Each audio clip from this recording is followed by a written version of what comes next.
श्री स्वामी समर्थ मैत्रिणींनो, आज शुक्रवार चैत्र अमावस्याला संध्याकाळी कापुरासोबत जाळा या 3 वस्तू.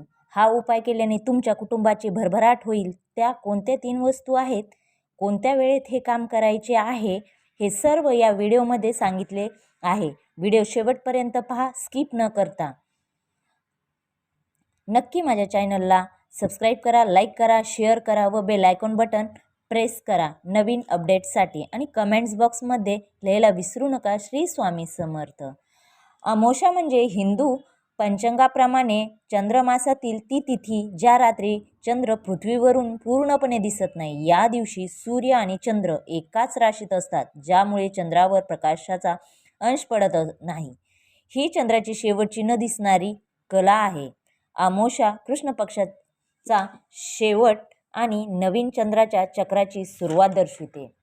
या दिवशी जास्तीत जास्त सेवा व प्रभावी उपाय करणे, त्याचबरोबर दान करणे, आध्यात्मिक चिंतन करणे यावर खूप भर दिला जातो. या दिवशी तामसिक पदार्थ टाळावे. अमावस्याला नवीन कामे करू नये. लग्न करणे, घर घेणे, लग्नाची बोलणी देखील करू नये. नवीन व्यवसायसुद्धा या दिवशी करू नये. त्याचबरोबर महत्त्वाच्या प्रवासाला सुद्धा जाणे टाळावे.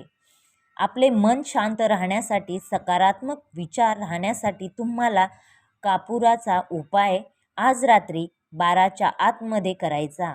कारण कापूर हा सकारात्मक प्रभाव देणारा मानला गेलेला आहे. जर तुम्ही घरात दररोज कापूर जाळात तर त्याचे तुम्हाला वेगळे व शुभ परिणाम दिसतील. तुम्ही रोज संध्याकाळी कापूर जाळून बघा, तुम्हाला नक्की अनुभव येतील. शास्त्रामध्ये सांगितलेले खूप अत्यंत महत्त्वाचा असा कापूर सोबत जाळण्याच्या ज्या वस्तू आहेत त्या आपल्या घरातच असतात. त्या जर जाळल्या वस्तू तर तुम्हाला अजून जास्त शुभ परिणाम दिसतील. हा उपाय या अमावस्यालाच करणे पण तितकेच शुभ व फलदायी परिणाम करणारे असणार आहेत. कारण चैत्र अमावस्या आहे. आपण खूप कष्ट करून सुद्धा आपल्याला पैशाची चणचण भासते. त्याचबरोबर मुलांच्या शिक्षण करिअरमध्ये काही ना काही ऊच नीच होतच असते. पतीच्या नोकरीमध्ये अशा प्रकारे अडथळे येत असतात. त्या संकटातून आपल्याला मुक्तता भेटावी यासाठीचा हा खूप फलदायी असा उपाय आहे. सर्व दुःख दूर होतील. हा उपाय रात्री 5:30 वाजल्यापासून ते रात्री 12च्या आतमध्ये तुम्ही हा उपाय करू शकता. बऱ्याच जणांना हे ज्या वेळेत सांगितलं आहे, विशेष म्हणजे प्रदोष काळी त्यावेळेस करणे खूप शुभदायक आहे. परंतु काहींना नोकरीमुळे करता येत नाही वेळचे वेळेवर. त्याचबरोबर घरात लहान बाळे असतात, वयोवृद्ध व्यक्ती असतात, घरात काम असतं. यामुळे ज्या वेळेवर सांगितले त्या वेळेवर करणे शक्य होत नाही. तरी पण आपण या दिवशी 12च्या आतमध्ये तुम्हाला बराच वेळ आहे, या वेळेमध्ये तुम्ही हा उपाय करणे खूप जरुरी आहे. बरेच जण कामे वगैरे असल्यामुळे हा टाळतात, परंतु हा उपाय तुम्ही नक्की करा. याचा अनुभव तुम्हाला नक्की भेटेल. तिन्ही सांजेला हा उपाय केला तर अतिउत्तम होईल. अशा 3 खूप सोप्या वस्तू आहेत, त्या तुम्हाला कापूर सोबत जाळायच्या आहेत. या तुमच्या घराच्या उंबरठ्यावर जाळायच्या आहे. असा हा उपाय साधा तुमची गरिबी, दरिद्रता, पितृदोष व वास्तुदोष दूर करणार आहे व घरातील नकारात्मकता कायमची नष्ट होणार आहे. कोणतीही शक्ती असू द्या, सकारात्मक किंवा नकारात्मक, ही उंबरठ्यावरूनच येत असते. उंबरठा हा साधा नसतो, तो तुमच्या घराचे संरक्षण कवच असतो. प्रदोष काळात केलेला उपाय 1000 पटीने फळ देत असतो. आता या कापुरामध्ये जी वस्तू टाकायची आहे ती म्हणजे काळी मिरी व त्यासोबत 2 अखंड फुलाच्या लवंगा देखील टाकायच्या आहे. काळी मिरी ही नकारात्मकता शोषून घेण्यासाठी अत्यंत महत्त्वाची मानली जाते. लवंग ही माता लक्ष्मीला आकर्षित करण्यासाठी महत्त्वाची आहे. कोणत्याही कामात यश, दरिद्रता नष्ट करण्यासाठी प्रभावशाली मानले गेलेला आहे. हे फक्त उचलून जाळायचे नाही तर विशिष्ट अशा पद्धतीने शास्त्रशुद्ध युक्त पद्धतीने हा उपाय करायचा आहे. आता हा उपाय करताना आपण पितळाची निरंजनी किंवा मातीचा दिवा घेऊ शकता. त्यामध्ये भीमसेना पुराच्या 2 वड्या ठेवावे, त्यावर 5 काळे मिरे ठेवावे, अखंड घ्यावे, किडलेले अर्धी नसावी.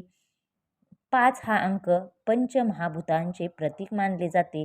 त्यामुळे आपण 5 5च हे घेणार आहोत, 5 अखंड असलेले मिरी घेणार आहोत. त्याचबरोबर 2 अखंड फुलाच्या लवंगा घ्यायच्या आहेत. फूल असणे अनिर्वय आहे. तुटकी फुटकी किडकी लवंग घेऊ नये. या दोन्ही वस्तू कापूर सोबत ठेवून हा उपाय उंबरठ्यावर किंवा देवघरासमोर करू शकतात. नंतर कापूर प्रज्वलित करायचा आहे व तो कापूर सर्व घरामध्ये आपल्याला फिरवायचा आहे. जसा जसा त्याचा धूर सुगंध पसरेल तशी तशी घरातील निगेटिव्हिटी वगैरे निघण्यास सुरुवात होईल. त्याचबरोबर आपल्या उजव्या हातामध्ये काळे तीळ व पिवळी मोहरी हे दोन्ही घेऊन, जर तुमच्याकडे मोहरीच असेल तर मोहरीच घ्या, जर तीळ असतील तर तीळच घ्या, जर दोन्ही असेल तर दोन्ही वस्तू तुम्ही उजव्या हातामध्ये घ्यायच्या आहे आणि तो दिवा प्रज्वलित केल्यानंतर आपल्या घरातील व्यक्तीवरून ते 7 वेळेस आपल्याला उतरायचा आहे व उतरवताना आपण श्री स्वामी समर्थ, श्री स्वामी समर्थ म्हणू शकता. प्रत्येक व्यक्तीवरून ती मोहरी उतरायची आहे व ती त्याच्यामध्ये टाकायची आहे. त्याच्यानंतर ती निरंजनी आपण दरवाजात थोड्या वेळ ठेवून त्यानंतर बाहेर नेऊन ठेवायचा आहे. अशा प्रकारे उतारा हा करायचा आहे. आणि हा उतारा करत असताना आपण आपल्या कुलदेवीचे स्मरण करावे.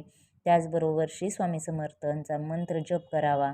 अशा प्रकारे तीळ व मोहरी त्यामध्ये टाकावी व ते भांडे आहे, ते निरंजन आहे, ते बाहेर नेऊन ठेवावे.